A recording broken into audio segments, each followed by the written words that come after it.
بسم اللہ الرحمن الرحیم۔ السلام علیکم۔ ہمارے چینل MS وائس آفیشیل پر خوش آمدید۔ اگر تم اپنے قول میں سچے ہو تو پھر پستی کی طرف کیوں دیکھتے ہو؟ زبیدہ خانم نے باوقار لہجے میں کہا، اگر تمہاری ساری جد و جہد اسلام کی سربلندی کے لیے ہے تو وہ قادر مطلق تمہیں کبھی شرمسار نہیں ہونے دے گا۔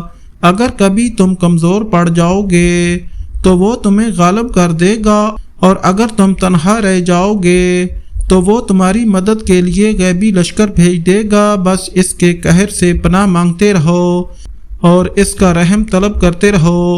انسان کی نجات کا یہی ایک راستہ ہے۔ صلاح الدین ایوبی نے والدہ کی باتیں سنی اور پھر ان کی آغوش میں سر رکھ کر کسی معصوم بچے کی طرح رونے لگا۔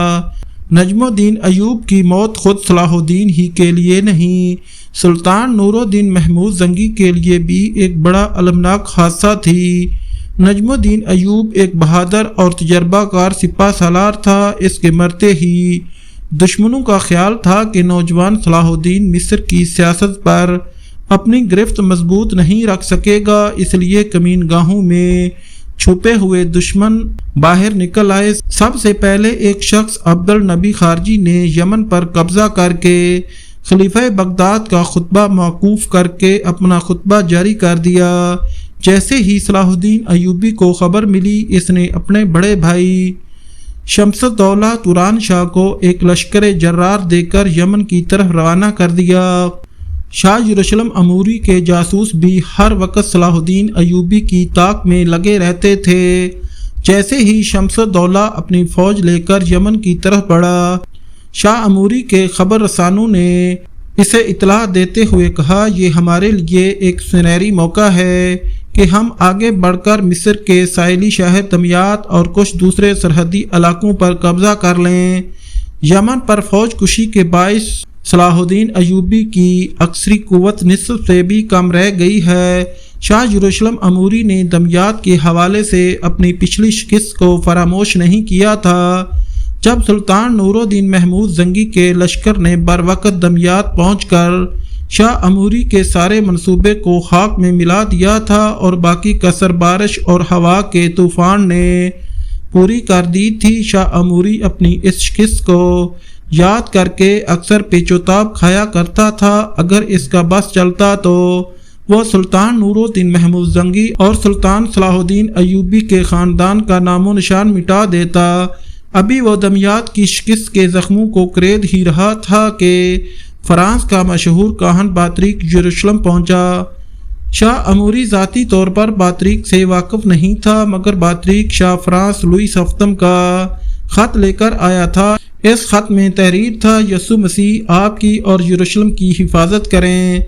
میں مقدس کاہن بطریق کو آپ کی خدمت میں بھیج رہا ہوں۔ یہ تمہیں بتائیں گے کہ کن اوقات میں مسلمانوں پر حملہ کیا جائے تاکہ صلیبی آئندہ شکست و ریخت سے محفوظ رہ سکیں۔ مقدس کاہن بے شمار روحانی طاقتوں کے مالک ہیں۔ شاہ فرانس لوئس ہفتم کا خط پڑھ کر شاہ یروشلم کے چہرے پر ناقابل بیان مسرت کی لہر توڑ گئی اور وہ کاہن بطریق کے ساتھ بڑی عزت و احترام کے ساتھ پیش آیا۔ اموری نے فوری طور پر کاہن بطریق کے لیے اپنے محل کے ایک گوشے میں بہترین رہائش کا انتظام کیا اور اپنے محل کے اور بطریق کو دنیا بھر کی آسائشیں فراہم کر دیں۔ بطریق اپنے وقت کا زبردست ماہر نجوم تھا، مگر وہ بے خبر عوام پر اپنی برتری ثابت کرنے کے لیے خود کو کاہن کہا کرتا تھا۔ زمانہ قدیم میں کاہن ایک جادوئی عمل تھا جس کے ذریعے چھوٹے شیاطین آسمان پر جایا کرتے تھے اور فرشتوں کے درمیان ہونے والی گفتگو سن لیا کرتے تھے، اور پھر وہی گفتگو زمین پر آ کر کاہن کو سنا دیتے تھے۔ کاہن اس گفتگو کی بنیاد پر بادشاہوں کے دربار میں بیٹھ کر پیشگوئیاں کرتا تھا، پھر وہ باتیں سچ ثابت ہوتی تھیں اور سادہ لو عوام کی نظروں میں کاہن ایک مقدس شخصیت قرار دیا جاتا تھا۔ جب حضور اکرم صلی اللہ علیہ وآلہ وسلم کی پیدائش مبارک کا وقت قریب آیا تو آسمان پر فرشتوں کے پیرے بٹھا دیے گئے اور شیطانوں کے تمام راستے بند کر دیے گئے۔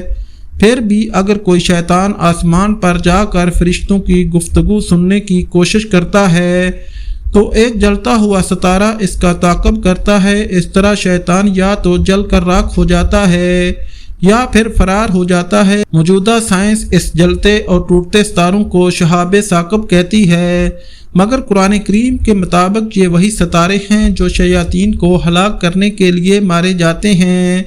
اس بندش کے باوجود کوئی شیطان اڑتی اڑتی نامکمل خبر زمین تک لے جاتا تھا اور کاہن کو منتقل کر دیتا تھا۔ اس طرح ہزاروں خبروں میں کوئی ایک خبر سچ نکلتی تھی اور کاہن کی دھوم مچ جاتی تھی، ورنہ حقیقت میں جو کاہن تھے انہوں نے اس حقیقت کا اعتراف کر لیا تھا کہ پیغمبر اسلام کے دنیا میں آنے کے بعد کاہن ختم ہو چکے، مگر بطریق ایک عیار شخص تھا۔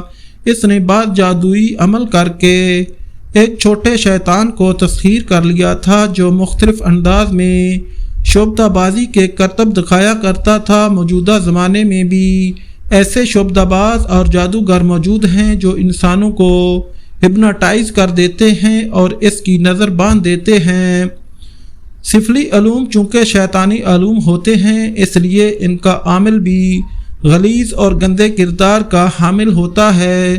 کاہن بطریق کا بھی یہی حال تھا، وہ زیادہ تر شراب کے نشے میں غرق رہتا تھا اور اس کے ساتھ ہر وقت خوبصورت عیسائی لڑکیاں رہتی تھیں جو بطریق کی خدمت گار کہلاتی تھیں۔ ان لڑکیوں کی وہی حیثیت تھی جو پرانے زمانے میں دیوداسیوں کی ہوتی تھی۔ دیوداسیاں مندروں کی خدمت کے ساتھ بدکار پجاریوں کی ہوس کی تکمیل بھی کرتی تھیں۔ شاہ یروشلم خود شراب پیتا تھا اور نہایت عیاش انسان تھا، اس لیے اسے کاہن بطریق کے کردار میں کوئی خرابی نظر نہیں آئی۔ پھر بھی اس نے چند روز بعد بطریق کی روحانی طاقت کا امتحان لے لیا۔ شاہ یروشلم اموری نے کاہن بطریق سے سوال کیا تھا، کیا مستقبل قریب میں میرے لیے کوئی اچھی خبر ہو سکتی ہے؟ کاہن بطریق نے اپنا پہلا شعبدہ دکھانے کے لیے کمرے میں اندھیرا کر دیا، پھر زور زور سے کوئی منتر پڑھنے لگا۔ وہ نامانوس الفاظ شاہ یروشلم کی سمجھ سے بالا تر تھے۔ کچھ دیر تک کمرہ بطریق کے منتر سے گونجتا رہا، پھر وہ چند لمحوں کے لیے خاموش ہو گیا۔ تھوڑی دیر بعد کمرے کی چھت سے ایک گولا نمودار ہوا جو اپنے حجم میں 14ویں رات کے چاند کے برابر تھا۔ شاہ یروشلم نے بڑی حیرت سے اس روشن گولے کو دیکھا۔ گولا آہستہ آہستہ نیچے آیا اور کمرے کے وسط میں اتنی بلندی پر ٹھہر گیا کہ دراز قامت انسان کا ہاتھ بھی اسے چھو نہیں سکتا تھا۔ کاہن بطریق شاہ یروشلم سے مخاطب ہوا، اب اپنا سوال دہرائیں، آپ کو فوراً جواب مل جائے گا۔ صلیبی شہنشاہ اموری نے اپنا سوال دہرایا تو بینی کے گولے سے ایک ہیبت ناک آواز ابھری، تمہیں بہت جلد ایک اچھی خبر ملے گی۔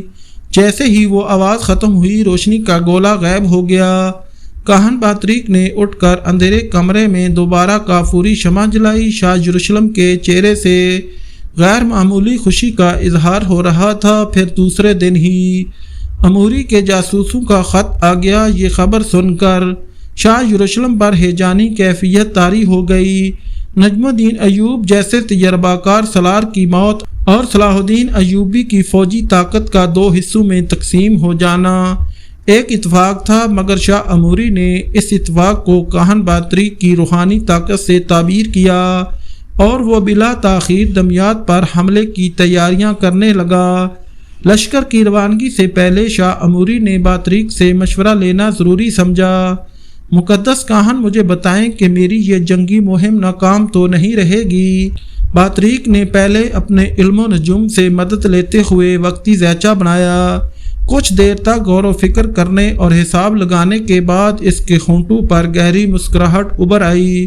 شہنشاہ کو مبارک ہو کہ تمام ستاروں کی رفتار آپ کے حق میں ہے اور دشمن کے خلاف اگر آسمان نے مداخلت نہیں کی تو آپ کی فتح یقینی ہے۔ پھر بطریق نے اپنی تسلی کے لیے روشنی کے گولے سے بھی مدد لی اور اس سے بھی یہی آواز آئی کہ شہنشاہ کو عظیم الشان کامیابی حاصل ہوگی۔ یہ دونوں خبریں سن کر شاہ یروشلم آنکھوں میں فتح کا خمار لیے ہوئے اپنے لشکر کے ساتھ آگے بڑھا۔ اب صلیبی لشکر نے نصف فاصلہ طے کیا ہوگا کہ ایک اندھیرا سا پھیلنے لگا، اگرچہ وہ ٹھیک دوپہر کا وقت تھا۔ شاہ اموری نے بدلتے ہوئے موسم کو بڑی حیرت سے دیکھا۔ پھر اس نے اپنے سالار ولیم جوزف کو مخاطب کرتے ہوئے کہا، کہیں ایسا تو نہیں کہ گزشتہ محاصرے کی طرح ہم پھر کسی آفت آسمانی کا شکار ہو جائیں؟ وہ تو محض ایک اتفاق تھا، مقدس شہنشاہ سالار ولیم جوزف نے پرجوش لہجے میں کہا، اور یہ موسم بھی آندھیوں کا ہے۔ احتیاطاً ہم کچھ دیر کے لیے اپنا سفر روک دیتے ہیں۔ اگر آندھی آئی بھی تو چند گھنٹوں سے زیادہ اس کا اثر باقی نہیں رہے گا۔ ولیم جوزف کے مشورے سے شہنشاہ اموری نے اپنی فوج کو آگے بڑھنے سے روک دیا اور آسمان کی طرف دیکھنے لگا۔